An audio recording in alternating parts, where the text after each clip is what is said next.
ਵਾਹਿਗੁਰੂ ਜੀ ਕਾ ਖਾਲਸਾ ਵਾਹਿਗੁਰੂ ਜੀ ਕੀ ਫਤਿਹ।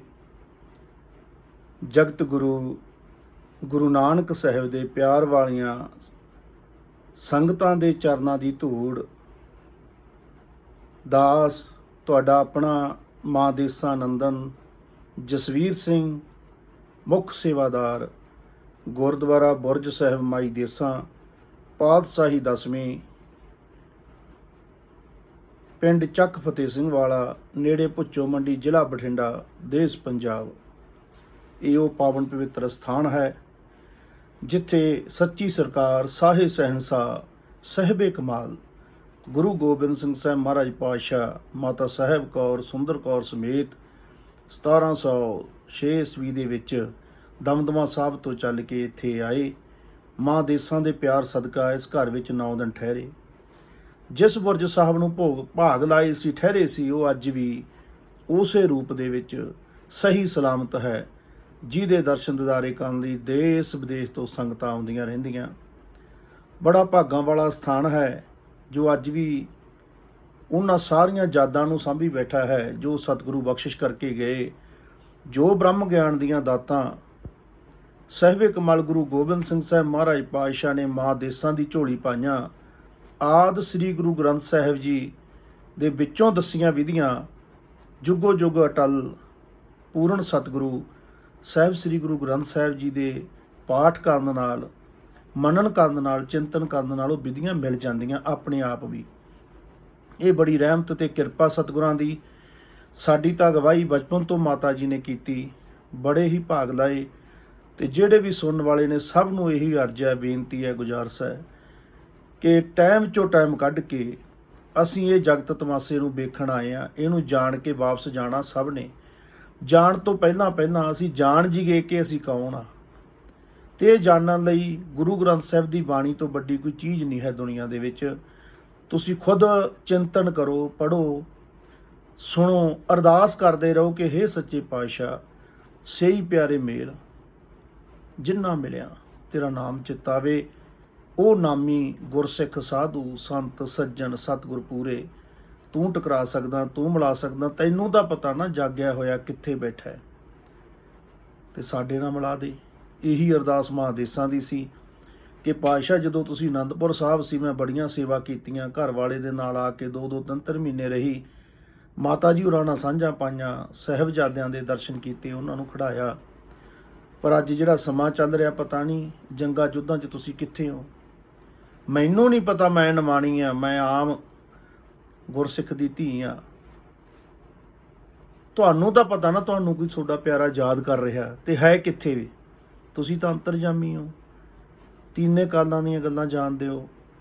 ਕਰੋ ਕਿਰਪਾ, ਮੇਰੇ ਕੋਲ ਆਓ। ਤੇ ਉਹ ਅਰਦਾਸ ਬੇਨਤੀ ਸੁਣ ਕੇ ਪਾਤਸ਼ਾਹ ਆਏ, ਭਾਗ ਲਾਏ, ਜਿਹਦਾ ਸਦਕਾ ਅੱਜ ਅਸੀਂ ਵੀ ਆਨੰਦ 'ਚ ਹੈ, ਸਹਿਜ 'ਚ ਹੈ। ਬੜੀਆਂ ਰਹਿਮਤਾਂ ਨੇ, ਬੜੀਆਂ ਕਿਰਪਾ ਨੇ। ਦੇਸ਼ ਵਿਦੇਸ਼ ਤੋਂ ਸੰਗਤਾਂ ਆਉਂਦੀਆਂ, ਸਾਂਝਾਂ ਪਾ ਕੇ ਜਾਂਦੀਆਂ, ਆਪਣੇ ਅਨੁਭਵ ਦੱਸ ਕੇ ਜਾਂਦੀਆਂ, ਸਾਡੇ ਅਨੁਭਵ ਸਾਥੋਂ ਪੁੱਛਦੀਆਂ। ਪਰ ਬਹੁਤ ਸੰਗਤਾਂ ਨੇ ਜਦੋਂ ਸਾਨੂੰ ਇਹ ਕਿਹਾ ਕਿ ਇਹ ਗੱਲਾਂ ਇੱਥੇ ਆਈ ਰਹਿ ਜਾਣੀਆਂ, ਤੁਸੀਂ ਵੀ ਕੋਸ਼ਿਸ਼ ਕਰੋ ਕਿ YouTube ਤੇ ਪਾ ਦਿਆ ਕਰੋ ਕੁਛ ਨਾ ਕੁਛ। ਤੇ ਇਹ ਚਲੋ ਸਾਨੂੰ ਵੀ ਇਹ ਗੱਲ ਦਾ ਅਹਿਸਾਸ ਹੋਇਆ ਕਿ ਆਪਾਂ ਕਿਉਂ ਨਾ ਇਹ YouTube ਤੇ ਪਾਉਣਾ ਸ਼ੁਰੂ ਕਰੀਏ। ਤੇ ਸਭ ਤੋਂ ਪਹਿਲਾਂ ਅਰਦਾਸ ਕੀਤੀ, ਬੇਨਤੀ ਕੀਤੀ ਤਾਂ ਮਾਂ ਵੱਲੋਂ ਸੰਕਲਪ ਆਇਆ ਕਿ ਜੋ ਆਪਾਂ ਨੂੰ ਭਾਗ ਲੱਗੇ ਨੇ ਆਪਣੀ ਕੁਲ ਨੂੰ, ਉਹ ਗੁਰੂ ਰਾਮਦਾਸ ਦੇ ਦਰ ਤੋਂ ਹੀ ਲੱਗੇ ਨੇ। ਉੱਥੋਂ ਹੀ ਬਖਸ਼ਿਸ਼ਾਂ ਹੋ ਗਿਆ। ਭਾਈ ਭਗਤੂ ਦੀ ਕੁਲ ਚੱਲ ਰਹੀ ਆ, ਤੁਸੀਂ ਉੱਥੋਂ ਜੋ ਹੁਕਮਨਾਮਾ ਆਉਂਦਾ ਹੈ ਉਹਦੀ ਵਿਆਖਿਆ ਪਾਇਆ ਕਰੋ। ਸ਼ੁਰੂਆਤ ਇਹ ਤੋਂ ਕਰੋ, ਅੱਗੇ ਜੋ ਜੋ ਸਤਿਗੁਰਾਂ ਦੇ ਹੁਕਮ ਹੋਣਗੇ ਤੁਹਾਨੂੰ ਦੱਸਾਂਗੇ ਤੇ ਅਸੀਂ ਉਵੇਂ ਅੱਗੇ ਚੱਲਾਂਗੇ। ਆਓ ਅੱਜ ਆਪਾਂ ਸਾਂਝ ਪਾਈਏ। ਧਨਾਸਰੀ ਮਹੱਲਾ 5ਵਾਂ। ਜਿਸ ਕੋ ਵਿਸਰੈ ਪ੍ਰਾਣਪਤ ਦਾਤਾ ਸੋਈ ਗਨਹੁ ਅਭਾਗਾ। ਚਰਨ ਕਮਲ ਜਾਕਾ ਮਨ ਰਾਗਿਓ ਅਮਿਐ ਸਰੋਵਰ ਭਾਗਾ। ਹੁਣ ਇੱਥੇ ਅਸੀਂ ਜਾਣ ਲਈਏ ਸਤਿਗੁਰੂ ਸ਼ਬਦ ਕੀ ਵਰਤ ਰਹੇ ਨੇ। ਜਿਸ ਕੋ ਵਿਸਰੈ, ਵਿਸਰਨ ਦਾ ਮਤਲਬ ਹੁੰਦਾ ਕਿ ਹੈ ਕੋਲ ਹੀ, ਆਪਾਂ ਭੁੱਲ ਗਏ। ਕੋਈ ਚੀਜ਼ ਘਰ 'ਚ ਹੀ ਪਈ ਹੈ, ਅਸੀਂ ਭੁੱਲ ਚੁੱਕੇ ਹਾਂ ਕਿ ਸਾਡੇ ਕੋਲ ਹੈ, ਕਿਸੇ ਐਸੀ ਜਗ੍ਹਾ ਰੱਖੀ ਹੋਈ ਆ, ਅਸੀਂ ਉੱਥੇ ਧਿਆਨ ਹੀ ਨਹੀਂ ਦਿੱਤਾ ਕਦੇ ਉਹ ਪਈ ਆ।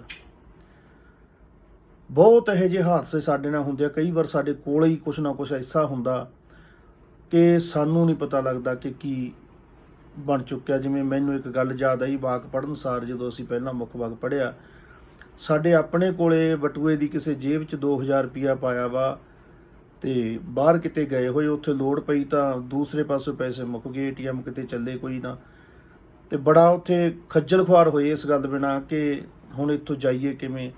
ਬਹੁਤ ਕਾਫੀ ਜਾਣੀ ਤਕਲੀਫ ਆਈ ਉਹ ਗੱਲ ਦੀ, ਪਰ ਉਹ ਤਕਲੀਫ ਝੱਲੀ ਸਭ ਕੁਝ ਹੁੰਦਿਆਂ ਸੁਣਦਿਆਂ ਉਹ ਗੱਲ ਆਈ ਗਈ ਹੋ ਗਈ। ਪਰ ਉਦੋਂ ਬਹੁਤ ਦਿਨਾਂ ਬਾਅਦ, ਜਿਸ ਦਿਨ ਪਰਸ ਦੀ ਆਪਾਂ ਜਿਵੇਂ ਕਿ ਮਹੀਨੇ 'ਚੋਂ ਕਿਸੇ ਇੱਕ ਦਿਨ ਸਫਾਈ ਕਰਦੇ ਹਾਂ, ਜੋ ਸਾਰਾ ਪਰਸ ਸਾਫ਼ ਕੀਤਾ, ਉਹਦੇ 'ਚ 2000-2500 ਰੁਪਇਆ ਇੱਕ ਜੇਬ 'ਚ ਪਾਇਆ ਹੋਇਆ, ਤੇ ਬੜੀ ਉਹਦੇ ਹਾਸੀ ਆਈ ਕਿ ਸਭ ਕੁਝ ਕੋਲ ਸੀ ਪਰ ਖੱਜਲ ਖੁਆਰੀ ਕਿੰਨੀ ਝੱਲੀ। ਕਾਹਦਾ ਕਰਕੇ? ਉਹ 2000-2500 ਯਾਦ ਨਹੀਂ ਆਇਆ, ਵਿਸਰ ਚੁੱਕਿਆ ਸੀ ਸੋਚ 'ਚ।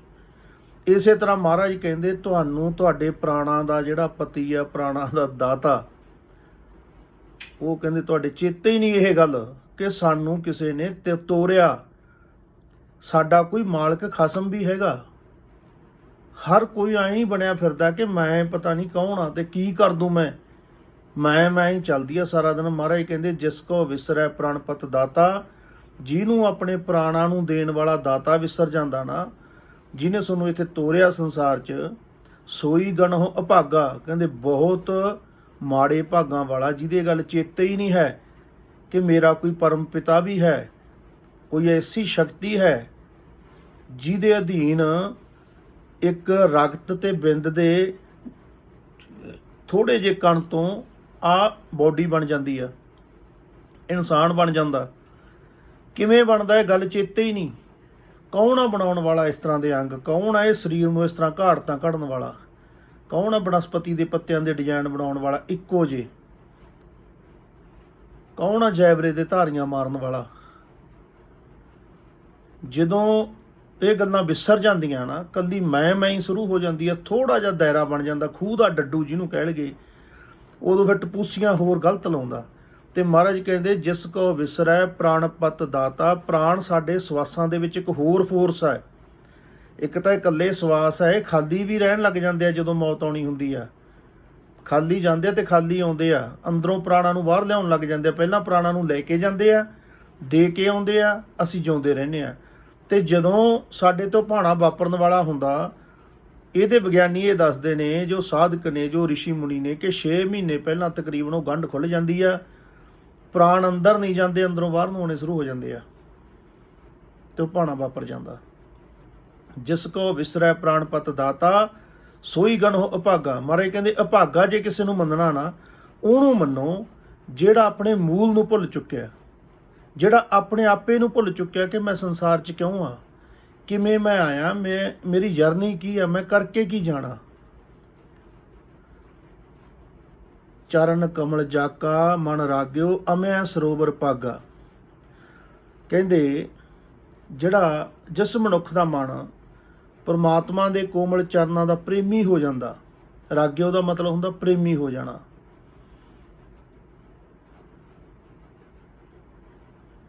ਉਹ ਮਨੁੱਖ ਆਤਮਿਕ ਜੀਵਨ ਦੇਣ ਵਾਲੇ ਉਸ ਤੱਤ ਨੂੰ, ਉਹ ਜਲ ਸਰੋਵਰ ਨੂੰ ਲੱਭ ਲੈਂਦਾ। ਲੱਭਦਾ ਕਿਵੇਂ ਆ? ਕਿਉਂਕਿ ਪ੍ਰਾਣ ਆ ਜਿਹੜੇ ਉਹ ਸਾਡੇ ਅੰਦਰ ਹੈ। ਜਾਂਦੇ ਕਾਹਦੇ ਰਾਹੀਂ ਹੈ? ਪਵਨ ਗੁਰੂ ਦੇ ਰਾਹੀਂ, ਸਵਾਸਾਂ ਦੇ ਰਾਹੀਂ। ਤੇ ਜੇ ਅੰਦਰੋਂ ਸਫਾਈ ਕਰਨੀ ਹੈ, ਜਾਂ ਕੋਈ ਚੀਜ਼ ਭਾਲਣੀ ਹੈ, ਜਾਂ ਕੋਈ ਉੱਥੇ ਆਪਣੇ ਰੱਖੀ ਵੀ ਐਸੀ ਸੁਰੰਗ ਹੈ, ਜਿਵੇਂ ਅਸੀਂ ਕਹਿ ਲਈਏ ਵੀ ਸਾਡੇ ਘਰ ਦੇ ਵਿੱਚ ਹੀ ਇੱਕ ਐਸਾ ਕਮਰਾ ਜੋ ਆਖਰੀ ਆ ਘਰ ਦਾ, ਤੇ ਉਹਦੀ ਸਫਾਈ ਅੰਦਰੋਂ ਕਰਨੀ ਹੈ, ਜਾਣਨਾ ਇਸ ਕਮਰੇ 'ਚ ਹੈ ਕੀ, ਤਾਂ ਸਾਨੂੰ ਕਰਨਾ ਕੀ ਪੈਣਾ ਬਈ? ਸਾਨੂੰ ਉਹਦੇ ਦਰਵਾਜ਼ੇ ਕੋਲ ਜਾਣਾ ਪੈਣਾ। ਦਰਵਾਜ਼ੇ ਦੇ ਦੋਨੋਂ ਪੱਟ ਖੋਲ੍ਹਣੇ ਪੈਣੇ ਆ। ਉਹ ਪੱਟ ਕਿਹੜੇ ਆ? ਆਹ ਦੋਨੇ ਨਾਸਾਂ, ਨੱਕ ਦੇ ਦੋਨੇ ਰਾਹ, ਇੜਾ ਪਿੰਗਲਾ ਦੋਨੋਂ। ਇੱਥੋਂ ਦੀ ਅੰਦਰ ਜਾਊ ਕੌਣ? ਹੋਰ ਤਾਂ ਕੋਈ ਜਾ ਨਹੀਂ ਸਕਦਾ। ਇੱਥੋਂ ਦੀ ਜਾਂਦਾ ਕੱਲਾ ਪਵਨ ਗੁਰੂ ਆ। ਹੁਣ ਪਵਨ ਗੁਰੂ ਅੰਦਰ ਗਿਆ, ਧੁਰ ਤੱਕ ਗਿਆ, ਜਿਹੜਾ ਅੰਦਰਲਾ ਜਮਾ ਆਖਰੀ ਕਮਰਾ, ਉਹ ਜੋ ਨਾਭੀ ਕੇਂਦਰ ਆ, ਤੇ ਉਦੋਂ ਅੱਗੇ ਫੇਰ ਸੁਰੰਗ ਹੈ ਜਿੱਥੋਂ ਬਹੁਤ ਕੁਝ ਚੱਲਦਾ ਨਿਕਲਦਾ।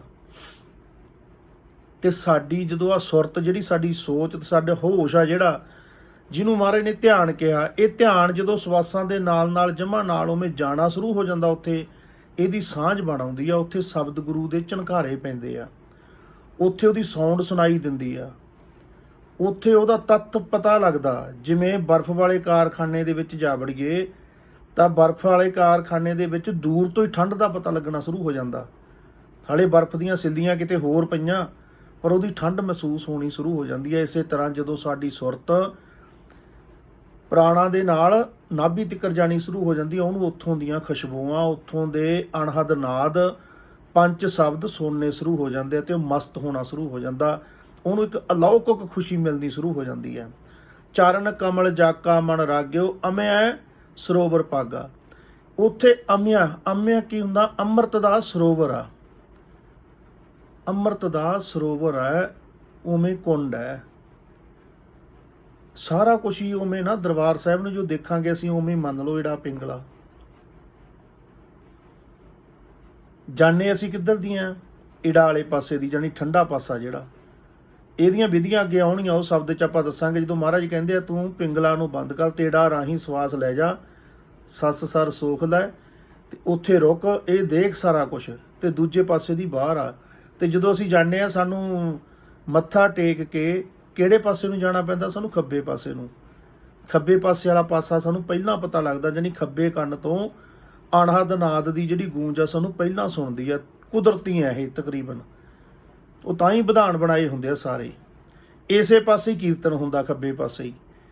ਉਹ ਅਣਹੱਦ ਨਾਦ ਜਿਹੜਾ ਆਪਣੇ ਆਪ ਹੋ ਰਿਹਾ, ਉਹ ਸਾਨੂੰ ਖੱਬੇ ਪਾਸਿਓਂ ਸੁਣਨਾ, ਮਹਿਸੂਸ ਹੋਣਾ ਸ਼ੁਰੂ ਹੋ ਜਾਂਦਾ। ਜਦੋਂ ਹੀ ਅਸੀਂ ਦਰਬਾਰ ਦੇ ਪਿਛਲੇ ਪਾਸੇ ਜਾਂਦੇ ਆ, ਉਧਰ ਅੰਮ੍ਰਿਤ ਸਰੋਵਰ ਹੈ, ਪੱਛਮ ਦੁਆਰ ਆ ਜਾਂਦਾ, ਪਿਛਲਾ ਪਾਸਾ ਆ ਜਾਂਦਾ। ਉੱਥੋਂ ਅਸੀਂ ਅੰਮ੍ਰਿਤ ਚੂਲੀ ਲੈਂਦੇ ਆ। ਫਿਰ ਅਸੀਂ ਸੱਜੇ ਪਾਸੇ ਨੂੰ, ਪਿੰਗਲਾ ਵਾਲੇ ਪਾਸੇ ਦੀ ਐਂਟਰ ਬਾਹਰ ਨੂੰ ਆ ਜਾਂਦੇ ਆ। ਜਾਣੀ ਇਹ ਕਾਫੀ ਵਧੀਆ ਪ੍ਰਮਾਤਮਾ ਦੀਆਂ ਗੱਲਾਂ ਜੋ ਕਰਨੀਆਂ ਸੀ, ਜੋ ਅੰਦਰੋਂ ਜਾਣਨੀਆਂ। ਤੇ ਇੱਕ ਗੱਲ ਇਹ ਆਉਂਦੀ ਹੈ, ਸਾਡੇ ਕੋਲ ਵੀ ਸੰਗਤ ਆਉਂਦੀ ਹੈ ਜੋ ਗੱਲਾਂ ਸੁਣ ਲੈਂਦੇ ਆ, ਕਹਿੰਦੇ ਜੀ ਇਹ ਜੋਗੀਆਂ ਜਾਗੀਆਂ ਵਾਲੀਆਂ ਗੱਲਾਂ ਨਹੀਂ ਹੈ। ਤੇ ਇੰਨੀ ਨਫ਼ਰਤ ਹੋਈ ਪਈ ਐ ਸਿੱਖ ਕੌਮ 'ਚ ਜੋਗੀ ਨਾਂ ਤੋਂ, ਜਿਵੇਂ ਡਾਂਗ ਮਾਰੀ ਹੁੰਦੀ ਆ। ਮੈਂ ਕਿਹਾ ਪਹਿਲਾਂ ਜੋਗੀ ਦੇ ਅਰਥ ਪੜ੍ਹ ਲਓ, ਗੁਰੂ ਗ੍ਰੰਥ ਸਾਹਿਬ ਵਾਲੇ ਜੋਗੀ ਦੇ ਅਰਥ ਕੀ ਹੈ? ਗੁਰੂ ਗ੍ਰੰਥ ਸਾਹਿਬ ਦੇ ਅਨੁਸਾਰ ਜੋਗੀ ਉਹ ਆ ਜੋ ਜੁੜਿਆ ਹੋਇਆ, ਜੋ ਆਪਣੇ ਮੂਲ ਨਾਲ ਜੁੜਿਆ ਹੋਇਆ ਤੇ ਮੂਲ ਨੂੰ ਜਾਣਨਾ ਚਾਹੁੰਦਾ, ਤੇ ਆਪਣੀ ਸਾਰੀ ਕਿਰਿਆ ਉਵੇਂ ਕਰਦਾ ਕਿ ਮੈਂ ਇਸ ਪਾਸੇ ਤਾਂ ਜਾਣਾ ਹੀ ਜਾਣਾ। ਜਿਵੇਂ ਕੋਈ ਬੱਚਾ ਸਾਡਾ IAS ਦੀ ਤਿਆਰੀ ਕਰ ਰਿਹਾ ਹੋਵੇ ਬਹੁਤ ਗਰੀਬ, ਹੋ ਸਕਦਾ ਉਹ ਵਿੱਚ ਦੀ 2-4 ਘੰਟੇ ਕਿਸੇ ਦੁਕਾਨ ਤੇ ਜਾ ਕੇ ਵੀ ਕੰਮ ਕਰਾ ਕੇ ਆਉਂਦਾ ਹੋਵੇ, ਕਿਤੇ ਉਹ ਰੇਹੜੀ ਵੀ ਲਾਉਂਦਾ ਹੋਵੇ, ਕਿਤੇ ਰਾਤ ਨੂੰ ਜਾਗ ਕੇ ਲੋਕਾਂ ਦੇ ਕੱਪੜੇ ਪ੍ਰੈਸ ਕਰਕੇ ਵੀ ਦਿੰਦਾ ਹੋਵੇ ਆਪਦੇ ਖਾਣੇ ਦਾਣੇ ਜੋਗੇ ਪੈਸੇ ਕੱਢਣ ਲਈ। ਪਰ ਅਸਲ ਕੰਮ ਉਹਦਾ ਜਿਹੜਾ ਹੈਗਾ IAS ਦੀ ਪ੍ਰੀਖਿਆ ਪਾਸ ਕਰਨੀ ਆ, ਉਹ ਅਸਲ ਕੰਮ ਛੱਡ ਕੇ ਇਹ ਕੰਮ ਨਹੀਂ ਕਰਦਾ। ਅਸਲੀਅਤ ਦਾ ਉਹਨੂੰ ਪਤਾ ਕਿ ਜਿੱਦੇ ਉਹ ਗੱਲ 'ਚੋਂ ਮੈਂ ਪਾਸ ਹੋ ਗਿਆ, ਆ ਜਿੰਨੇ ਲੋਕ ਤੁਰੇ ਫਿਰਦੇ ਆ ਨਾ, ਸਾਰੇ ਜ਼ਿਲ੍ਹੇ ਦਾ ਮਾਲਕ ਮੈਂ ਹੋਊਗਾ। ਉਹ ਤਪੱਸਿਆ ਜਿਹੜੀ ਕਰ ਰਿਹਾ ਨਾ, ਉਹਨੂੰ ਪਤਾ।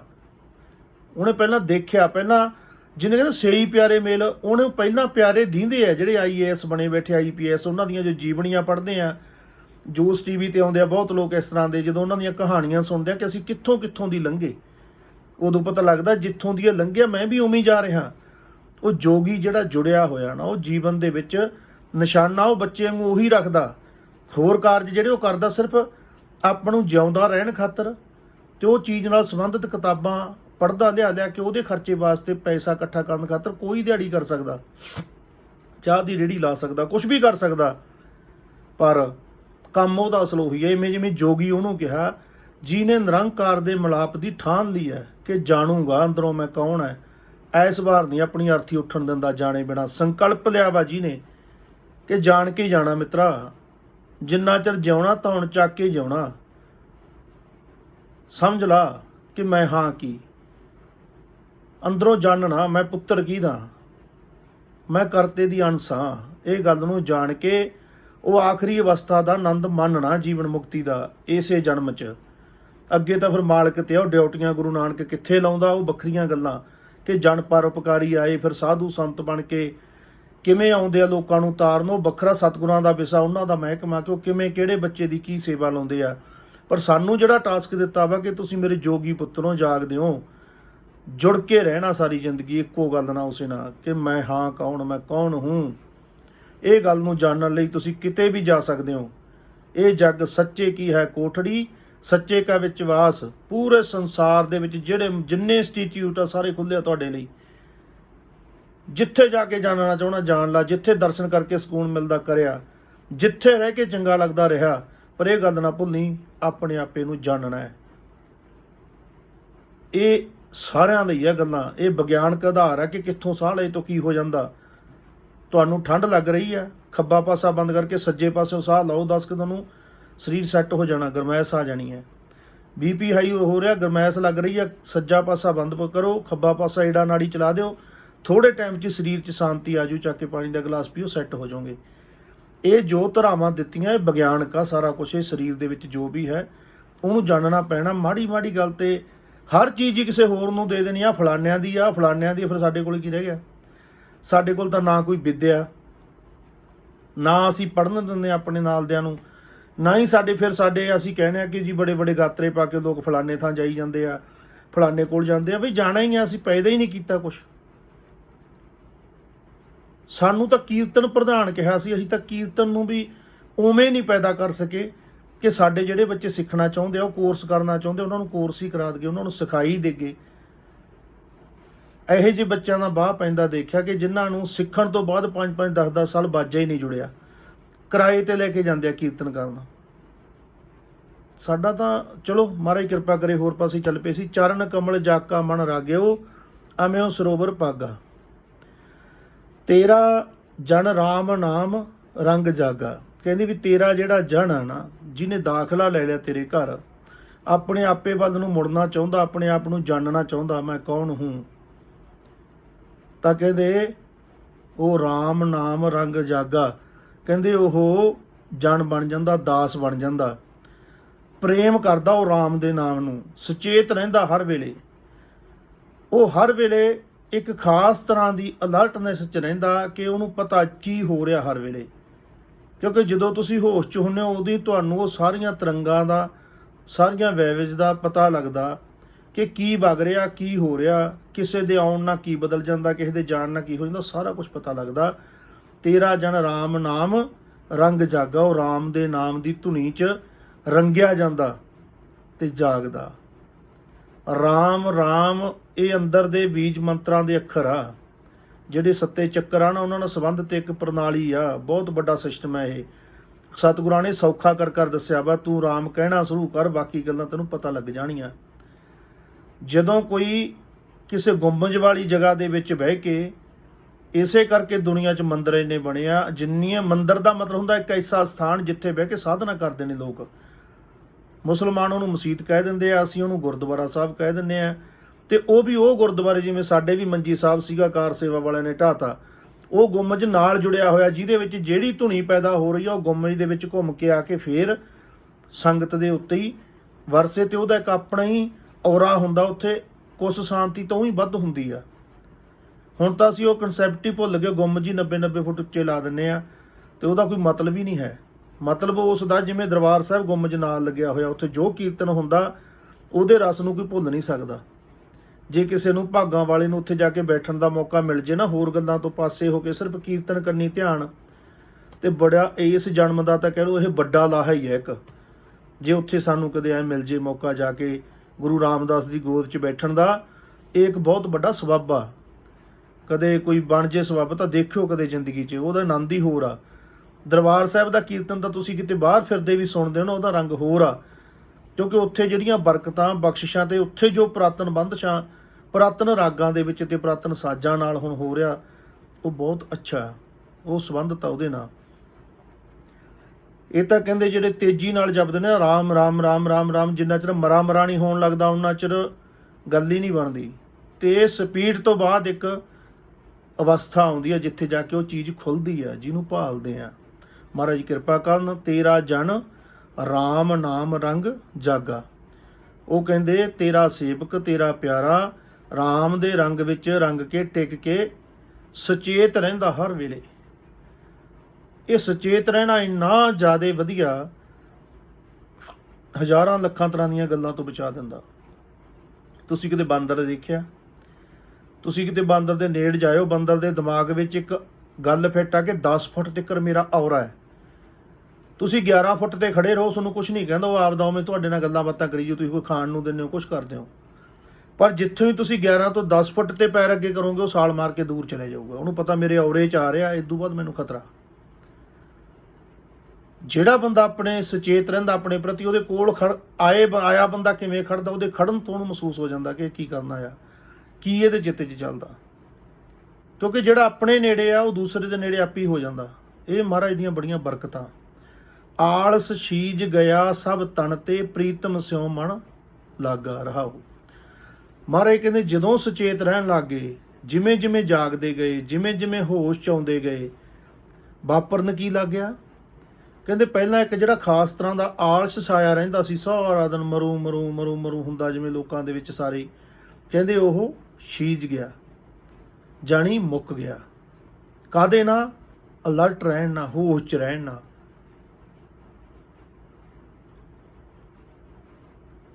ਕਦੇ ਜਿਨ੍ਹਾਂ ਦੀ ਵਿਚਾਰਿਆਂ ਦੀ ਡਿਊਟੀ ਹੁੰਦੀ ਆ ਪ੍ਰਧਾਨ ਮੰਤਰੀ ਨਾਲ ਜਾਂ ਮੁੱਖ ਮੰਤਰੀ ਨਾਲ, Z+ ਵਾਲੇ, ਤੇ ਉਹਨਾਂ ਦਾ ਖੜਨਾ ਤੇ ਉਹਨਾਂ ਦਾ ਝਾਕਣਾ ਦੇਖਿਓ,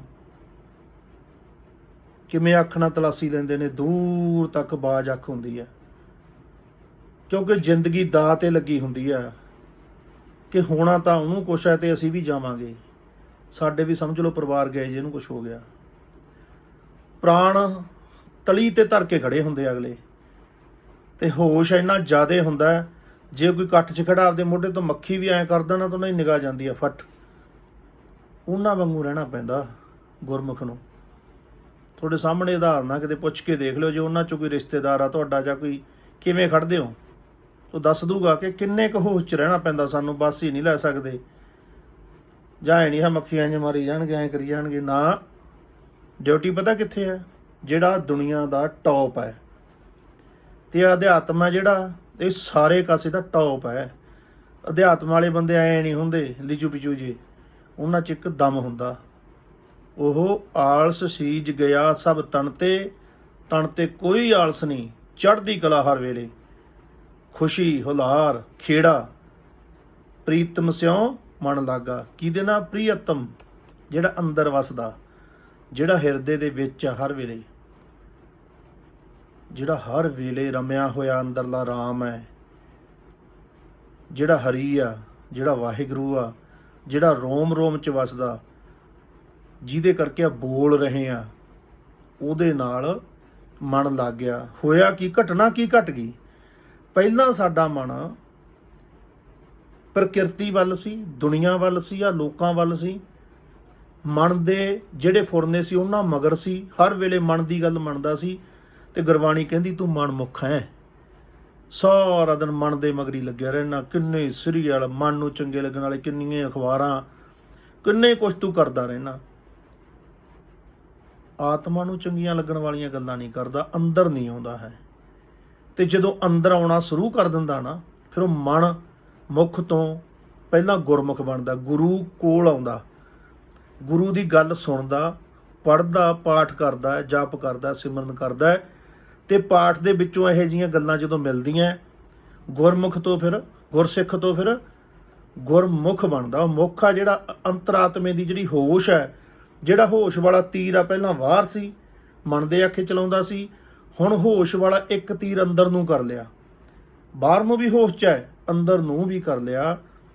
ਹੁਣ ਗੁਰਮੁਖ ਬਣ ਗਿਆ। ਜੋ ਪਵਨ ਗੁਰੂ ਅੰਦਰ ਵਗ ਰਿਹਾ, ਉਹਦੇ ਵੱਲ ਵੀ ਮੁੱਖ ਕਰ ਲਿਆ। ਗੁਰਸਿੱਖ ਤੋਂ ਗੁਰਮੁਖ ਬਣਨਾ। ਕਈ ਵਾਰੀ ਸਾਰੀ ਜ਼ਿੰਦਗੀ ਬੰਦਾ ਗੁਰਸਿੱਖ ਬਣ ਕੇ ਬਾਣੀ ਨਾਲ ਕੋਈ ਸੰਬੰਧ ਨਹੀਂ, ਸਿਰਫ ਬਾਣਾ ਲਿਆ ਪਾ, ਤੂੰ ਸਿਰ ਨੰਗੇ ਫਿਰਦਾ, ਉਹਦੇ ਮਾਰਿਆ ਡੰਡਾ, ਤੂੰ ਇੱਥੇ ਆਹ ਲਈ ਖੜਾ, ਤੂੰ ਤੰਬਾਕੂ ਲਈ ਫਿਰਦਾ, ਉਹ ਕਰਦਾ ਫਿਰਦਾ। ਸਾਰੀ ਜ਼ਿੰਦਗੀ ਬਹੁਤ ਬੰਦਿਆਂ ਦੀ ਸਿਰਫ ਇਸ ਗੱਲ 'ਚ ਹੀ ਲੰਘ ਜਾਂਦੀ ਹੈ, ਨੰਗੇ ਸਿਰ ਕਿਉਂ ਫਿਰਦਾ, ਸਰੋਵਰ 'ਤੇ ਫਿਰਦਾ। ਚੰਗੇ ਚੰਗੇ ਗੁਰਮੁਖਾਂ ਨੂੰ ਧੱਕਾ ਮਾਰ ਦਿੰਦੇ ਆ, ਉਹਨਾਂ ਨੂੰ ਲੱਗਦਾ ਸੀ ਕੋਈ ਨਹੀਂ ਬਾਹਲੀ ਵੱਡੀ ਸੇਵਾ ਕਰ ਰਹੇ ਆ। ਉਹ ਇਕੱਲੇ ਗੁਰਸਿੱਖ ਆ, ਉਹ ਗੁਰਮੁਖ ਨਹੀਂ ਹੈਗੇ। ਜਿੱਦੇ ਗੁਰਮੁਖ ਹੋ ਗਏ ਉਹਨਾਂ ਨੂੰ ਪਤਾ ਲੱਗਣਾ ਕਿ ਨੰਗੇ ਸਿਰ ਵਾਲਾ ਵੀ ਭਗਵਾਨ ਹੀ ਇਹਦੇ ਅੰਦਰ। ਫਿਰ ਜੇ ਕੁਝ ਕਹਿਣਗੇ ਬੜੇ ਪਿਆਰ ਨਾਲ ਕਹਿਣਗੇ, ਜੀ ਇੱਥੋਂ ਦੀ ਆਹ ਮਰਜ਼ਾਦਾ, ਸਿਰ ਢੱਕ ਲਓ। ਪਰ ਨਹੀਂ, ਕਿੱਥੇ, ਬਹੁਤ ਔਖਾ, ਬੜਾ ਹੀ ਔਖਾ ਜੀ ਕਹਿਣਾ, ਜਿੰਨਾ ਚਿਰ ਸਮਝ ਨਹੀਂ ਆਉਂਦੀ, ਜਿੰਨਾ ਚਿਰ ਕਣ ਕਣ 'ਚੋਂ ਦਿਸਦਾ ਨਹੀਂ ਨਾ, ਜੀ ਕਹਿਣਾ ਬਹੁਤ ਔਖਾ। ਅਸੀਂ ਗੁਰਸਿੱਖ ਤੋਂ ਗੁਰਮੁਖ ਬਣਨਾ ਹੈ। ਗੁਰਮੁਖ ਤੋਂ ਬਾਅਦ ਹੀ ਸ਼ੁਰੂ ਹੁੰਦੀ ਆ ਉਪਾਧੀ ਸਾਧੂ ਦੀ, ਸੰਤ ਦੀ, ਬ੍ਰਹਮ ਗਿਆਨੀ ਦੀ, ਸਤਿਗੁਰੂ ਦੀ। ਸਤਿਪੁਰਖ ਜਿਨ ਜਾਣਿਆ, ਸਤਿਗੁਰ ਤਿਸ ਕਾ ਨਾਉ। ਫੇਰ ਗੁਰਬਾਣੀ ਦਿੰਦੀ ਆ ਉਹਦਾ, ਫੇਰ ਗਵਾਹੀ ਭਰਦੀ ਆ। ਇਹ ਬੜੀਆਂ ਸਟੇਜਾਂ ਇਹ ਤੋਂ ਅਸੀਂ ਲੰਘਣਾ। ਮਹਾਰਾਜ ਕਹਿੰਦੇ ਆਲਸ ਸੀਜ ਗਿਆ ਸਭ ਤਨ ਤੇ, ਪ੍ਰੀਤਮ ਸਿਉ ਮਨ ਲਾਗਾ। ਜਿਹੜਾ ਮਨ ਬਾਹਰ ਨੂੰ ਲੈ ਕੇ ਜਾਂਦਾ ਸੀ, ਹੋਸ਼ ਨੂੰ, ਸੋਚ ਨੂੰ, ਉਹ ਮਨ ਹੁਣ ਪ੍ਰੀਤਮ ਦੇ ਚਲਨਾਂ 'ਚ ਲੱਗ ਗਿਆ। ਮਨ ਖੁਦ ਹੀ ਕਹਿੰਦਾ ਜਦ ਬੈਠੀਏ ਚੱਲ ਕੇ ਕਰੀਏ ਨੇਤਰਬੰਦ। ਨੇਤਰਾਂ ਨੂੰ ਸੰਤੋਖ ਕੇ ਫਿਰ ਬਹਿੰਦਾ, ਆਉਂਦੇ ਜਾਂਦੇ ਪਵਨ ਗੁਰੂ ਦੇ ਚਰਨਾਂ ਦਾ ਧਿਆਨ ਧਰਦਾ ਹੈ।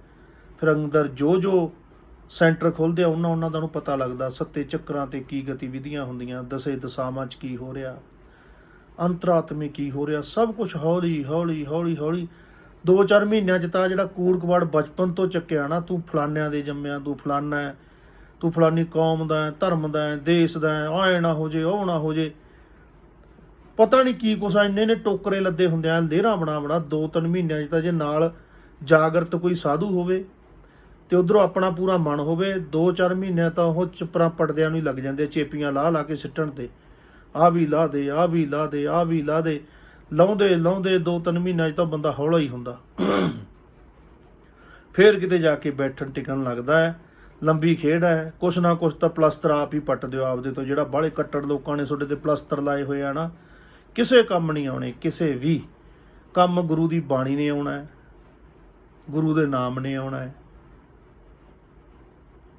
ਤੇ ਤੁਹਾਡੇ ਹੋਸ਼ ਨੇ ਆਉਣਾ। ਜਹ ਜਹ ਪੇਖੋਂ ਤਹ ਨਾਰਾਇਣ, ਸਗਲ ਘਟਾ ਮਹਿ ਤਾਗਾ। ਦੇਖੋ ਕਿੱਡਾ ਜਰ ਵੱਡਾ ਸਿਸਟਮ ਦੇ ਗਏ ਸਤਿਗੁਰੂ ਸਾਨੂੰ। ਪਤਾ ਨਹੀਂ ਕਿਉਂ ਸਾਨੂੰ ਬਾਣੀ ਪਤਾ ਨਹੀਂ ਉਵੇਂ ਸਮਝ ਨਹੀਂ ਆਉਂਦੀ ਹੈ, ਪਤਾ ਨਹੀਂ ਅਸੀਂ ਸੁਣਦੇ ਨਹੀਂ ਹਾਂ। ਜਿੰਨੀ ਬਾਣੀ ਪੜ੍ਹੀ ਜਾ ਰਹੀ ਹੈ ਪੂਰੇ ਵਿਸ਼ਵ 'ਚ, ਓਨਾ ਪਿਆਰ ਨਹੀਂ ਦਿਸ ਰਿਹਾ ਲੋਕਾਂ 'ਚ, ਓਨਾ ਮਿਲ ਵਰਤਨ ਨਹੀਂ ਦਿਸ ਰਿਹਾ।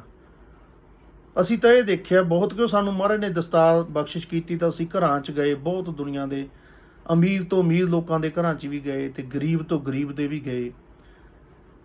ਪਰ ਆਹ ਗੱਲ ਦੀ ਸਮਝ ਬਹੁਤ ਘੱਟ ਆ ਰਹੀ ਹੈ ਕਿ ਕੌਣ ਇਹ ਜਿਹੀ ਫੂਕ ਮਾਰਦਾ ਕੰਨ 'ਚ ਕਿ ਤੂੰ ਅੱਜ ਤੋਂ ਅੰਮ੍ਰਿਤ ਛਕ ਲਿਆ, ਤੂੰ ਹੋਰਾਂ ਨਾਲ ਬਹਿ ਕੇ ਖਾਣਾ ਨਹੀਂ ਹੈ। ਘਰਦਿਆਂ ਦੇ ਵੀ ਭਾਂਡੇ ਅੱਡ, ਮਾਤਾ ਪਿਤਾ ਦੇ ਵੀ ਭਾਂਡੇ ਅੱਡ, ਕਿਉਂਕਿ ਉਹਨਾਂ ਨੇ ਅੰਮ੍ਰਿਤ ਨਹੀਂ ਛਕਿਆ। ਕੀ ਗੱਲ ਵੀ ਫਿਰ ਕੀ ਹੋ ਗਿਆ? ਉਹਨਾਂ ਨੇ ਜੰਮੇ ਆ, ਉਹਨਾਂ ਨੇ ਜਾਏ ਆ, ਖਾਣ ਪੀਣ 'ਚ ਕੀ ਪਿਆ? ਸਾਰਾ ਹੀ ਸੁਰਤ ਇਹਦੇ 'ਚ ਹੀ ਉਲਝ ਜਾਂਦੀ ਹੈ, ਕੀ ਖਾਣਾ ਕੀ ਨਹੀਂ ਖਾਣਾ, ਕਿੱਥੇ ਖਾਣਾ ਕਿੱਥੇ ਨਹੀਂ ਖਾਣਾ। ਉਹ ਜੱਗ ਸੱਚੇ ਦੀ ਕੋਠੜੀ ਵਾਲੀ ਗੱਲ ਤਾਂ ਪਤਾ ਨਹੀਂ ਕਿੱਧਰ ਗਈ। ਘਰ ਵਾਲੀ ਕੋਠੜੀ ਨੂੰ ਮੇਨ ਮੰਨਦਾ ਸੀ ਤਾਂ ਘਰੇ ਹੀ ਖਾਂਦੇ ਹੁੰਦੇ ਆ ਜੀ। ਫਿਰ ਆਏ ਨਹੀਂ ਸੋਚਦੇ ਵੀ 2-3 ਸਾਲ ਹੋ ਗਿਆ ਕੁਛ ਕਰਦਿਆਂ ਨੂੰ, ਖੱਟਿਆ ਕੀ ਆ?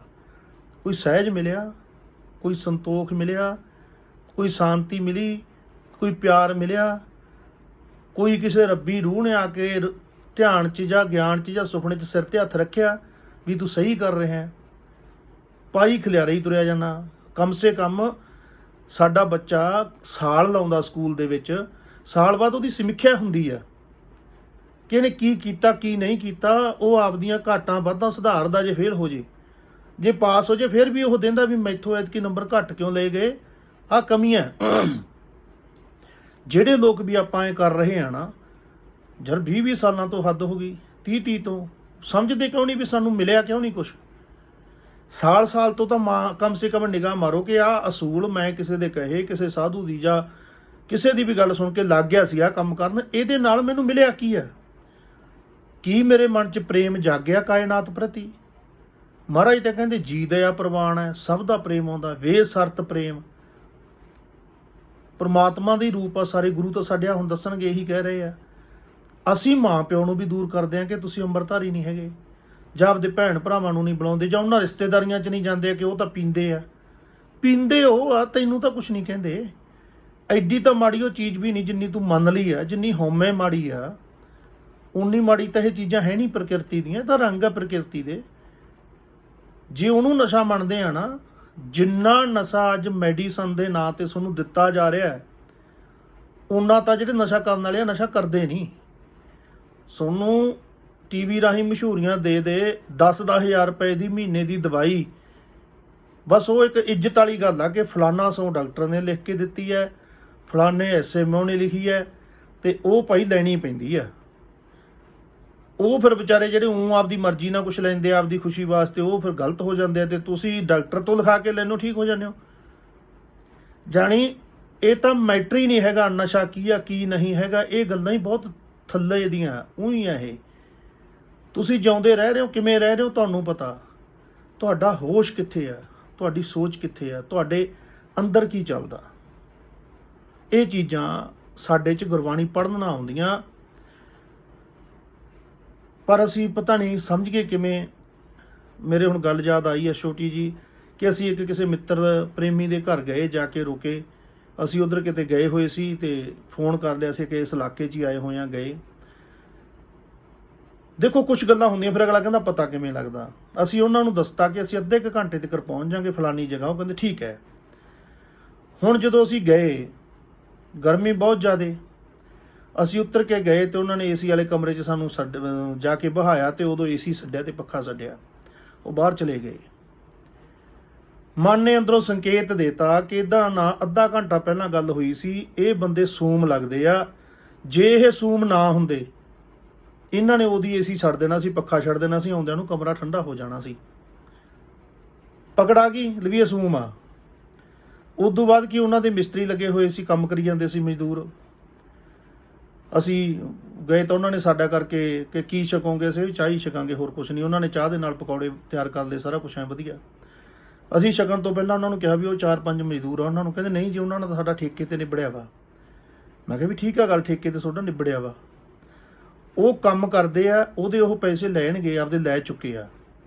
ਉਹ ਹੋ ਗਈ ਮਜ਼ਦੂਰੀ ਵਾਲੀ ਗੱਲ ਤੇ ਮਾਲਕ ਵਾਲੀ ਉਹ ਗੱਲ ਗਈ ਨਿਬੜ।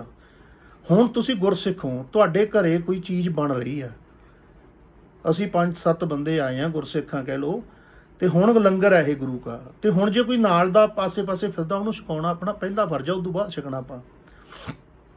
ਉਹ ਬੜੇ ਔਖੇ ਹੋਏ ਇਸ ਗੱਲ ਤੇ, ਕਹਿੰਦੇ ਜੇ ਚਾਂਬਲ ਜਾਂਦੇ ਹੁੰਦੇ। ਮੈਂ ਕਿਹਾ ਵੀ ਤੁਹਾਨੂੰ ਕਿਹੜੇ ਗ੍ਰੰਥ 'ਚ ਦੱਸਿਆ ਇਹ ਵੀ ਜਦੋਂ ਕੋਈ ਛਕਦੇ ਹੋਈਏ ਤੇ ਜੇ ਕਿਸੇ ਨੂੰ ਛਕਾ ਦਈਏ ਉਹ ਚਾਂਬਲ ਜਾਂਦਾ, ਇਹਦਾ ਕੀ ਮਤਲਬ ਵੀ। ਉਹ ਮੈਨੂੰ ਕਹਿੰਦੇ ਤੁਸੀਂ ਤਾਂ ਲੜਨ ਨੂੰ ਬੋਲਦੇ ਹੋ। ਮੈਂ ਕਿਹਾ ਵੀ ਅਸੀਂ ਤਾਂ ਹੀ ਬੋਲਦੇ ਆ, ਜੇ ਤਾਂ ਉਹਨਾਂ ਨੂੰ ਛਕਾਓਗੇ ਤਾਂ ਅਸੀਂ ਛਕ ਲੈਣੀ, ਅਸੀਂ ਚੱਲੇ ਆ। ਫਿਰ ਉਹਨਾਂ ਨੇ ਬੜੇ ਬੇਮਨ ਨਾਲ, ਮੈਂ ਇਹ ਖੁਸ਼ ਹੋ ਕੇ ਨਹੀਂ, ਬੜੇ ਬੇਮਨ ਨਾਲ ਉਹਨਾਂ ਨੂੰ ਫੜਾਏ ਉਹ। ਤੇ ਉਹਨਾਂ ਨੂੰ, ਮੈਨੂੰ ਪਤਾ ਵੀ ਐਡਾ ਦੁੱਖ ਲੱਗਿਆ ਇਸ ਗੱਲ ਦਾ ਵੀ ਯਾਰ ਅਸੀਂ ਤਾਂ ਪੈਸੇ ਦਿੱਤੇ ਵੇ ਉਹਨਾਂ ਨੂੰ ਕਿਵੇਂ ਛਕਾ ਦਈਏ। ਇਹ ਹਾਲ ਇਕੱਲੇ ਉਹ ਕਰਦਾ ਨਹੀਂ, ਅਸੀਂ ਉੱਥੇ ਘੰਟਾ ਲਾ ਕੇ ਬਾਅਦ 'ਚ ਉਹਨਾਂ ਨੂੰ ਗੁਰਬਾਣੀ 'ਚ ਬਹੁਤ ਕੁਝ ਦੱਸਿਆ ਵੀ, ਇਕੱਲੇ ਉਹਨਾਂ ਦਾ ਨਹੀਂ, ਇਹ ਆਮ ਹੀ ਲੋਕਾਂ ਦਾ ਹਾਲ ਆ। ਤਕੜੇ ਲੋਕ ਆ ਜਿਹੜੇ ਉਹ ਐਂ ਕਰਦੇ ਆ, ਘਰੇ ਕੰਮ ਕਰਨ ਵਾਲਿਆਂ ਨਾਲ ਵੀ, ਜਿਹੜੇ ਉਹਨਾਂ ਦੇ ਨੌਕਰ ਚਾਕਰ ਆ, ਖੁਦ ਰੋਟੀ ਬਣਾਉਣ ਆਉਂਦੇ ਆ, ਜਿਹੜੇ ਉਹਨਾਂ ਦੇ ਘਰੇ ਰੋਟੀ ਨਹੀਂ ਛਕ ਸਕਦੇ, ਕਹਿੰਦੇ ਤੁਹਾਨੂੰ ਤਨਖਾਹ ਦਿੰਦੇ ਆ, ਰੋਟੀ ਕਾਹਦੀ ਵੀ। ਰੋਟੀ ਯਾਰ ਇਨਸਾਨੀਅਤ ਦੇ ਨਾਂ 'ਤੇ ਦੇਣੀ ਹੈ, ਕਿਉਂਕਿ ਜਿਹੜੀ ਪ੍ਰਾਣ ਸ਼ਕਤੀ ਉਹ ਪ੍ਰਮਾਤਮਾ ਆਪ ਹੈ। ਗੁਰੂ ਨਾਨਕ ਨੇ ਤਾਂ ਸਭ ਤੋਂ ਵੱਡਾ ਕੰਮ ਹੀ ਇਹ ਤੇ ਕੀਤਾ ਕਿ ਪਹਿਲਾਂ ਪ੍ਰਾਣ ਬਚਾਓ, ਕਿ ਕੋਈ ਵੀ ਬੰਦਾ ਹੋ। ਗੁਰੂ ਨਾਨਕ ਦੇ ਨਾਂ 'ਤੇ ਜੇ ਅੱਜ ਲੰਗਰ ਚੱਲਦੇ ਹਨ, ਉਹ ਇਸ ਥਿਉਰੀ 'ਤੇ ਚੱਲ ਰਹੇ ਆ ਕਿ ਉਹ ਚੋਰ ਹੈ, ਠੱਗ ਹੈ, ਕੁਛ ਹੈ, ਆਪਦੀ ਕੀਤੀ ਪਾਊਗਾ ਜੋ ਵੀ ਕਰਦਾ, ਪਰ ਉਹਦੇ ਰੋਟੀ ਪਾਣੀ ਬਿਨਾਂ ਪ੍ਰਾਣ ਨਹੀਂ ਜਾਣਦੇ ਨੇ। ਮੈਂ ਪ੍ਰਾਣ ਬਚਾਉਣੇ ਹੀ ਬਚਾਉਣੇ ਆ, ਬੇਸ਼ੱਕ ਉਹ ਦੁਸ਼ਮਣ ਹੈ ਜੋ ਜੰਗ ਦੇ ਵਿੱਚ ਵੀ ਪਿਆਸਾ ਮਰਦਾ ਤਾਂ ਉਹਨੂੰ ਪਾਣੀ ਪਿਆਓ, ਪਾਣੀ ਕਨੀਓ ਨਹੀਂ ਮਰਨ ਦੇਣਾ, ਉਹ ਮਰਦਾ ਮਰ ਜੇ ਆਪਦੀ ਮੌਤ ਆਈ ਤੋਂ। ਇਹ ਥਿਉਰੀ ਆ ਯਾਰ ਗੁਰੂ ਨਾਨਕ ਦੇ ਘਰ ਦੀ, ਕਿ ਜਿਹੜਾ ਅੰਨ ਜਲ ਤੁਸੀਂ ਦੇਣਾ ਨਾ, ਇਹ ਬੇਸ਼ਰਤ ਦੇਣਾ, ਬਿਨਾਂ ਤਾਂ ਕਿਸੇ ਗੱਲ ਤੋਂ ਦੇਣਾ ਹੈ। ਇਹਦੇ ਤੇ ਕੋਈ ਬੰਦੇਜ ਨਹੀਂ, ਤੁਹਾਡੀਆਂ ਕੀ ਮੂਵਮੈਂਟ, ਕੀ ਲਿਖਿਆ, ਤੁਸੀਂ ਕੀ ਲਿਖਤਾ ਹੋਈਆਂ, ਇਹ ਗੱਲਾਂ ਤੋਂ ਪਾਸੇ ਆ। ਤਾਂ ਹੀ ਗੁਰੂ ਦੇ ਸਿੱਖ ਦੇ ਘਰ ਜਦੋਂ ਕੋਈ ਆ ਜਾਏ, ਸਭ ਤੋਂ ਪਹਿਲਾਂ ਉਹ ਜਲ ਛਕਾਉਂਦਾ, ਫਿਰ ਉਹ ਚਾਹ ਪੁੱਛਦਾ ਕਿ ਪ੍ਰਸ਼ਾਦਾ ਛਕੋਗੇ ਕਿ ਚਾਹ। ਜਿਹੜੀ ਚੀਜ਼ ਮੂੰਹ ਦਾ ਬੰਦਾ ਕਹਦੇ ਉਹ ਛਕਾਉਂਦਾ, ਫਿਰ ਗੱਲਬਾਤ ਹੁੰਦੀ ਹੈ ਕਿ ਹਾਂ ਕੰਮ ਦੱਸੋ ਕੀ ਹੈ। ਜਿਹੜਾ ਭਾਵਨਾ ਵਾਲੇ ਲੋਕ ਨੇ ਉਹਨਾਂ ਦਾ ਇਹ ਮੈਂ ਤੁਹਾਨੂੰ ਦੱਸ ਰਿਹਾ। ਫਿਰ ਜੇ ਕੋਈ ਕੁੱਤਾ ਬਿੱਲਾ ਵੀ ਫਿਰਦਾ ਉਹਨੂੰ ਵੀ ਪਾਉਣਾ ਹੈ, ਜੇ ਕੋਈ ਗਊ ਬਾਹਰ ਗਿਆ ਕਿ ਉਹਨੂੰ ਵੀ ਪਾਉਣਾ ਹੈ। ਜਦ ਸਾਰੇ ਜੀਵਾਂ 'ਚ ਉਹ ਦਿਸਣ ਲੱਗ ਜਾਂਦਾ, ਹੱਦ ਹੋ ਗਈ। ਜਿਹੜਾ ਬੰਦਾ ਬਾਣੀ ਪੜ੍ਹਦਾ ਉਹਨੂੰ ਕਿਵੇਂ ਨਾ ਦਿਸੇ। ਆ ਹੁਣ ਮਹਾਰਾਜ ਦੱਸਣਗੇ। ਇਹ ਚੀਜ਼ਾਂ ਸਾਡੇ ਵਿੱਚ ਹੋਣੀਆਂ ਬਹੁਤ ਜ਼ਰੂਰੀ ਆ, ਇਕੱਲਾ ਬਾਣਾ ਪਾਉਣਾ ਹੀ ਜ਼ਰੂਰੀ ਨਹੀਂ, ਸਾਡੇ ਕਰਮਾਂ 'ਚ ਹੋਣਾ ਜ਼ਰੂਰੀ ਹੈ ਇਹ ਸਾਰਾ ਕੁਛ, ਕਿ ਜਿੱਥੇ ਵੀ ਖੜੇ ਆ ਉੱਥੇ ਜੋ ਵੀ ਹੋ ਰਿਹਾ ਉਹ ਸਹੀ ਹੋਵੇ। ਦੇਖੋ ਮਹਾਰਾਜ ਜੀ ਕਹਿੰਦੇ, ਜਹ ਜਹ ਪੇਖੂ ਤਹ ਨਾਰਾਇਣ, ਸਗਲ ਘਟਾ ਮਹਿ ਤਾਗਾ। ਕਹਿੰਦੇ ਸਾਡੀ ਤਾਂ ਨਦਰ, ਸਾਡੀ ਨਜ਼ਰ ਗੁਰੂ ਨਾਨਕ ਨੇ, ਗੁਰੂ ਪਿਤਾ ਨੇ, ਗੁਰੂ ਰਾਮਦਾਸ ਨੇ ਬਖਸ਼ਿਸ਼ਾਂ ਕਰਕੇ ਐਸੀ ਕਰਤੀ ਹੈ ਕਿ ਜਿੱਥੇ ਜਿੱਥੇ ਵੀ ਦੇਖੀਏ, ਕਿਸੇ ਪਾਸੇ ਵੀ ਝਾਕੀਏ, ਉੱਥੇ ਹੀ ਘਟਾ ਮਹਿ। ਕਹਿੰਦੇ ਸਾਰੇ ਸਰੀਰਾਂ ਦੇ ਵਿੱਚ ਤਾਗਾ, ਜਿਵੇਂ ਮਣਕਿਆਂ ਦੇ ਵਿੱਚ ਇੱਕ ਤਾਗਾ ਪਰੋਇਆ ਹੁੰਦਾ ਨਾ, 108 ਮਣਕਿਆਂ ਦੀ ਮਾਲਾ ਹੁੰਦੀ ਹੈ, ਪਰ ਧਾਗਾ ਉਹਦੇ 'ਚ ਇੱਕੋ ਹੀ ਹੁੰਦਾ। ਇਸੇ ਤਰ੍ਹਾਂ ਮਹਾਰਾਜ ਕਹਿੰਦੇ ਸਾਨੂੰ ਤਾਂ ਜਿੰਨੀ ਬਨਸਪਤ ਹੈ, ਜਿੰਨੇ ਸਰੀਰ ਆ, ਜਿੰਨੇ ਵੀ ਕੋਈ ਵੀ ਆ, ਉਹਦੇ ਅੰਦਰ ਜਿਹੜਾ ਸਗਲ ਘਟਾ ਮਹਿ ਤਾਗਾ ਨਾ, ਜਿਹੜਾ ਪ੍ਰਾਣ ਹੈ, ਜਿਹੜਾ ਪਵਨ ਗੁਰੂ ਆ, ਇੱਕੋ ਹੀ ਆ। ਤੇ ਜੇ ਇੱਕੋ ਹੀ ਆ ਤਾਂ ਫਿਰ ਇੱਕੋ ਹੈ ਭਾਈ, ਇੱਕੋ ਹੈ ਸਾਹਿਬ ਮੇਰਾ, ਇੱਕੋ ਹੈ। ਇਹਨੂੰ ਮੰਨ ਲਈਏ ਤੇ ਮੰਨ ਕੇ ਜੀਵਨ 'ਚ ਉਤਾਰ ਗਏ ਆਪਣੇ 'ਚ, ਅਸੀਂ ਦੂਜਿਆਂ 'ਚ ਵੀ ਦੇਖਣ ਲੱਗ ਗਏ। ਗੁਰੂ ਗੋਬਿੰਦ ਸਿੰਘ ਨੇ ਦੁਸ਼ਮਣ ਨਾਲ ਦੁਸ਼ਮਣ ਵਾਂਗੂ ਲੜ ਕੇ ਦਿਖਾਇਆ ਤੇ ਉਹਨੂੰ ਮਾਰਿਆ ਵੀ ਆ, ਪਰ ਨਫ਼ਰਤ ਨਹੀਂ ਕੀਤੀ। ਅਸੀਂ ਇਹ ਚੀਜ਼ ਸਿੱਖ ਕੇ ਗੁਰੂ ਗੋਬਿੰਦ ਸਿੰਘ ਤੋਂ ਕਿ ਜੇ ਕੋਈ ਕੁੱਟ ਖਾਣ ਦੇ ਲਾਇਕ ਆ ਕੁੱਟ ਦਿਓ, ਪਰ ਸੇਵਾ ਉਹਦੀ ਵੀ ਕਰ ਦਿਓ। ਪਾਣੀ ਪੀਣਾ, ਚਾਹ ਪੀਣੀ ਹੈ, ਜੋ ਕੁਛ ਹੈਗਾ ਉਹ ਵਿਹਾਰ ਗੁਰੂ ਨਾਨਕ ਵਾਲਾ ਹੀ ਰੱਖਣਾ ਹੈ। ਇਹ ਚੀਜ਼ਾਂ ਅਸੀਂ ਸਿੱਖਣੀਆਂ ਗੁਰੂ ਸਾਹਿਬ ਤੋਂ। ਗੁਰੂ ਗੋਬਿੰਦ ਸਿੰਘ ਦੇ ਜੀਵਨ 'ਚ ਬਹੁਤ ਕੁਛ ਇਹੋ ਜਿਹਾ ਆਇਆ ਜਦੋਂ ਉਹਨਾਂ ਨੇ ਇਹਨਾਂ ਚੀਜ਼ਾਂ ਨੂੰ ਹੈਂਡਲ ਕੀਤਾ, ਗੁਰੂ ਨਾਨਕ ਦੇ ਸਿਸਟਮ ਨੂੰ ਪਹਿਲ ਦਿੱਤੀ, ਤੇ ਉਹ ਅਸੀਂ ਵੀ ਗੁਰੂ ਸਾਹਿਬ ਤੋਂ ਸਿੱਖ ਕੇ ਇਹ ਪਹਿਲ ਦਈਏ। ਤਾਂ ਮਹਾਰਾਜ ਕਹਿੰਦੇ ਜਹ ਜਹ ਪੇਖੂ ਤਹ ਨਰੈਣ ਸਗਲ ਘਟਾ ਮਹਿ ਤਾਗਾ, ਨਾਮ ਉਦਕ ਪੀਵਤ ਜਨ ਨਾਨਕ ਤਿਆਗੇ ਸਭ ਅਨੁਰਾਗਾ। ਕਹਿੰਦੇ ਨਾਮ ਦਾ ਪਾਣੀ, ਨਾਮ ਦਾ ਜਲ, ਦੇਖੋ ਉਦਕ ਰੱਖਿਆ ਮਹਾਰਾਜ ਨੇ, ਪੀਵਤ ਪੀਂਦਿਆਂ, ਉਹ ਨਾਮ ਦਾ ਜਲ ਪੀਂਦਿਆਂ, ਉਹ ਇੱਕ ਓਂਕਾਰ ਦਾ ਜੋ ਜਲ ਹੈ ਨਾ, ਜੋ ਨਾਮ ਰਸ ਹੈ ਅੰਦਰ ਰਮਿਆ ਹੋਇਆ, ਉਹ ਬਾਰੀ ਬਾਰੀ ਗੁਰਬਾਣੀ ਦੱਸਦੀ ਹੈ ਕਿ ਜਿਵੇਂ ਸਗਲ ਬਨਸਪਤ ਦੇ ਵਿੱਚ ਘਿਓ ਹੈ ਨਾ, ਸਗਲ ਬਨਸਪਤ ਮਹਿ ਬਸੰਤਰ ਸਗਲ ਦੂਧ ਮੈਂ ਘੀਆ, ਉਵੇਂ ਜਿਵੇਂ ਸਾਡੇ ਅੰਦਰ ਉਹ ਨਾਮ ਰਸ ਪਿਆ ਸਾਡੇ ਸ਼ਸਤਰਾਰ 'ਚ, ਉਹਨੂੰ ਨਾਮ ਰਸ ਅੰਮ੍ਰਿਤ ਰਸ ਕਿਹਾ, ਜਿਹੜਾ ਹੁਲਾਰ ਦਿੰਦਾ, ਚੜ੍ਹਦੀ ਕਲਾ ਦਿੰਦਾ, ਖੁਸ਼ੀਆਂ ਖੇੜੇ ਦਿੰਦਾ। ਤੇ ਵਿਗਿਆਨ ਵੀ ਕਹਿੰਦਾ ਕਿ ਜਦੋਂ ਤੁਸੀਂ ਸ਼ਾਂਤ ਹੋ ਜਾਂਦੇ ਹੋ, ਕੋਈ ਖੁਸ਼ੀ ਵਾਲੀ ਗੱਲ ਵਾਪਰਦੀ ਆ, ਤੁਹਾਡਾ ਮਾਈਂਡ ਆਪਣੇ ਆਪ ਡੋਪਾਮਾਈਨ ਰਸ ਰਿਲੀਜ਼ ਕਰਦਾ ਸਰੀਰ 'ਚ।